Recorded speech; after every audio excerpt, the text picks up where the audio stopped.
ഇന്ന് എന്താ കുക്ക് ചെയ്യുന്നതെന്ന് വെച്ചാൽ ബട്ടർ ചിക്കൻ ആണ്. അതിൻ്റെ കൂടെ ഞാൻ കുറച്ച് എന്താ പറയുക ബട്ടർ നാൻ ഉണ്ടാക്കാമെന്ന് വിചാരിച്ചു. കണ്ടോ, നമ്മുടെ ഡോ നല്ല സോഫ്റ്റ് ആയിട്ട് വന്നിട്ടുണ്ട്. ഇതവിടെ പൊങ്ങാൻ വെക്കണം.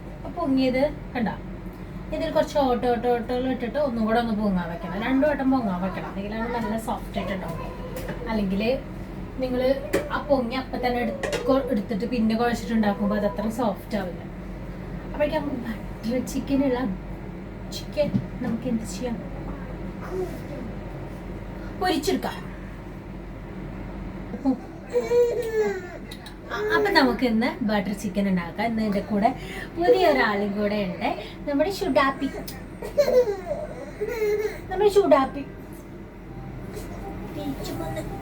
അപ്പൊ ബട്ടർ ഒരു ചെറിയ പീസ് ആദ്യം എടുക്കണം. ഏകദേശം ഒരു 30% എടുക്കണം കേട്ടോ.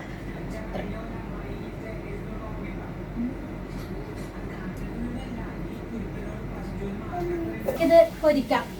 ഞാനിവിടെ കായം പരട്ടി വെച്ചിട്ടുണ്ട്. ജിഞ്ചർ ഗാർലിക് പേസ്റ്റ്, മുളക് പൊടി, മഞ്ഞൾപ്പൊടി ഒക്കെ കുറച്ചിട്ടാം, മല്ലിപ്പൊടി, പിന്നെ കുറച്ച് ജീരകം, പിന്നെ ചിക്കൻ, തൈര്. ഇത്ര മതി. അത് കുറച്ച് നേരം ഞാൻ ഇനി ഇതിൽ പൊരിക്കാൻ പോകും. കായം പരട്ടി വെച്ചിട്ടുണ്ട്, ഞാൻ പൊരിക്കാൻ പോകാം കേട്ടോ.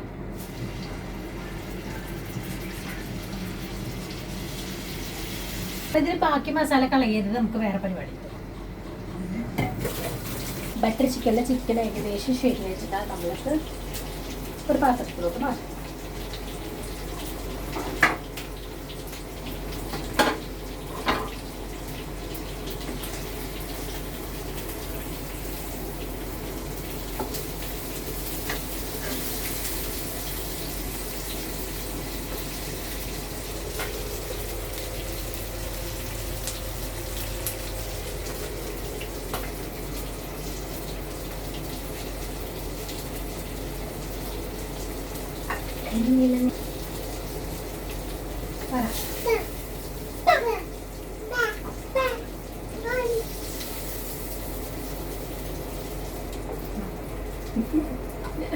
എന്റെ മൂട്ടിൽ പിടിച്ചടിക്കുന്നു.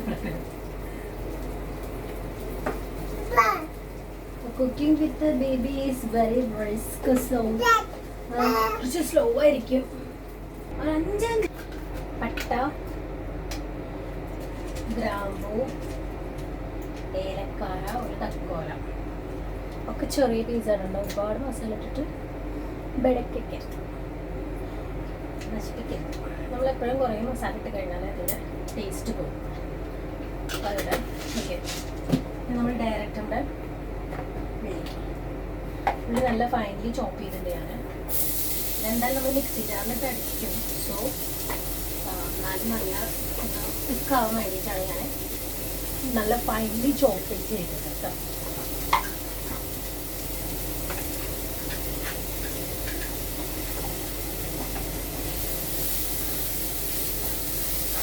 കുറച്ച് അടി പിടിച്ച് മുറിവൊക്കെ ഉണ്ടാവും. അപ്പോൾ എടുത്തിട്ട് നമുക്ക് അതിനെ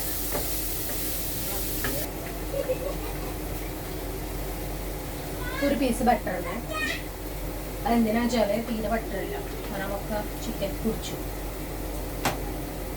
അപ്പം ഇത് ഒന്ന് നന്നായിട്ടൊന്ന് ഒഴിഞ്ഞിരുന്ന് വേണ്ട. അപ്പോൾ ഫൈനലി ചോപ്പഡ്, ഫൈനലി ഒന്നല്ല, കുറച്ച് എന്തായാലും മിക്സിയിൽ അരക്കുന്നില്ല. അപ്പം അതങ്ങനെ വേണ്ട. തക്കാളിയൊക്കെ അതുപോലെ ഇട്ടാലും പ്രശ്നമൊന്നുമില്ല. പക്ഷേ അരയ്ക്കുമ്പോൾ ബുദ്ധിമുട്ടാവേണ്ട വെച്ചിട്ട് ഇതിന് കളറിനൊരു ഇത്തിരി ലേശം വ്യത്യാസം വരുന്നുണ്ട്. അവിടെ എനിക്ക് നമുക്കിങ്ങനെ ഉണ്ടായിട്ടുണ്ടെങ്കിൽ പറയണം. അത്ര അങ്ങോട്ട് മൊഴിയേ അങ്ങനൊന്നും വേണമെന്നൊന്നുമില്ല. പിന്നെ നമ്മൾ മഞ്ഞപ്പൊടി പിന്നെ ഉപ്പ് കുറച്ച് നോക്കിയിട്ട് കാരണം നമ്മൾ ചിക്കനിൽ ഓൾറെഡി ഉപ്പിട്ടുണ്ട്. ചിക്കൻ ഓൾറെഡി ഉപ്പിട്ടിട്ടുണ്ട്. അപ്പോൾ പിന്നെ കുറച്ച് മുളക് പൊടി, വളരെ കുറച്ച് ഇട്ടുള്ളൂ, മല്ലിപ്പൊടി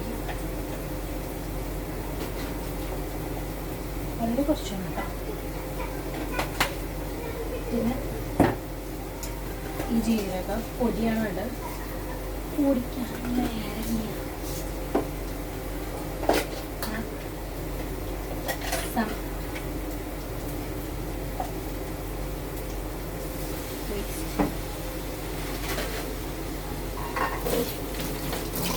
നമുക്കിതൊന്ന് നന്നായിട്ടൊന്ന്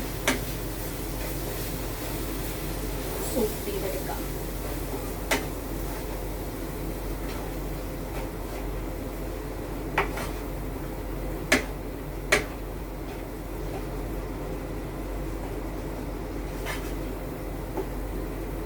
ചൂടായതിനു ശേഷം നമ്മൾ അടിക്കേണ്ടത്. പിന്നെ കുക്കിംഗ് സ്കിൽ നടത്താൻ എൻ്റെ മോൻ സമ്മതിക്കുന്നില്ല. അവൻ ഭയങ്കര കരച്ചില്ല. അപ്പോൾ പിന്നെ ഞാൻ വിചാരിച്ചു അവനെ കൈ വെച്ചുകൊണ്ടുള്ള കാര്യങ്ങൾ ചെയ്യാം. അത് കാരണം കൊണ്ട് ഫോൺ പിടിക്കലും ഇവനെ കൈ വെച്ച് പരിപാടി ചെയ്യലും ഒരു വലിയ ടാസ്ക് ആയതുകൊണ്ട് ഞാനെല്ലാം ഒന്ന് പറഞ്ഞുതരാം. പിന്നെ ബട്ടർ ചൂടാക്കിയതിന് ശേഷം കുറച്ച് അണ്ടിപ്പരിപ്പ് ഇടുക. കുറച്ച് അണ്ടിപ്പരിപ്പ് വെറുതെ ഒന്ന് തിന്നാൻ വേണ്ടിയിട്ട്, അതിലൊന്ന് ക്രഞ്ചി ആയിട്ട് തിന്നാൻ വേണ്ടിയിട്ടാണ് ആദ്യമേ ഇങ്ങനെ തന്നെ ചെയ്യുന്നത്. അതിനുശേഷം നമ്മൾ അരച്ച് വെച്ചിട്ടുള്ള ഐറ്റംസുകൾ ഇതിലോട്ട് ഇടണം. ഇതിലോട്ട് ഇട്ടതിന് ശേഷം നന്നായിട്ട് ഇളക്കണം. നന്നായി ചൂടായി അതിൻ്റെ പച്ചമണം കംപ്ലീറ്റ് ആയിട്ട് മാറിയതിന് ശേഷം മാത്രമേ ചിക്കൻ ഇടാൻ പാടുള്ളൂ. അല്ലെങ്കിൽ ആ ചിക്കനിൽ ഇതൊന്നും പിടിക്കുകയില്ല, ആ പച്ച സ്മെല്ലായിട്ട് അങ്ങനെ നിൽക്കും. അപ്പോൾ ബട്ടർ ചിക്കൻ്റെ ഒരൊറ്റ പ്രശ്നം എന്താണെന്ന് വെച്ചാൽ എത്രത്തോളം കറി നന്നായി ചൂടാവുന്നു അത്രത്തോളം ടേസ്റ്റ് ആയിരിക്കും. ഇത് നന്നായി വറ്റുന്ന ആ ഒരു ടൈം ആകുമ്പോൾ ഇതിങ്ങനെ പുറത്തോട്ട് ഇങ്ങനെ പൊട്ടിത്തെറിക്കും. അപ്പോൾ മേലേക്കൊക്കെ ഇങ്ങനെ പൊട്ടിത്തെറിക്കാൻ തുടങ്ങും. അതാണ് അതിൻ്റെ പാകം എന്ന് പറഞ്ഞു കഴിഞ്ഞാൽ. ആ സമയം ആകുമ്പോൾ തന്നെ എണ്ണ തെളിഞ്ഞ് വരും. അപ്പോൾ മാത്രമാണ് ചിക്കൻ ഇടാൻ പാടുള്ളൂ. ചിക്കൻ ഇട്ടതിന് ശേഷം നല്ലപോലെ ഒന്ന് തീ ഒന്ന് കൂട്ടി വെച്ചിട്ട് ഒന്നും കൂടെ ഒരു മുക്കാൽ മണിക്കൂറൊന്നുമല്ല, ഒരു 10-20 മിനിറ്റൊക്കെ ഒന്നും കൂടെ ഒന്ന് നന്നായി ചൂടാക്കുക. ഈ ചിക്കൻ്റെ ഉള്ളിലോട്ട് ഈ മസാലയൊക്കെ ഒന്ന് ജസ്റ്റ് ഒന്ന് ആവാൻ വേണ്ടിയിട്ട്.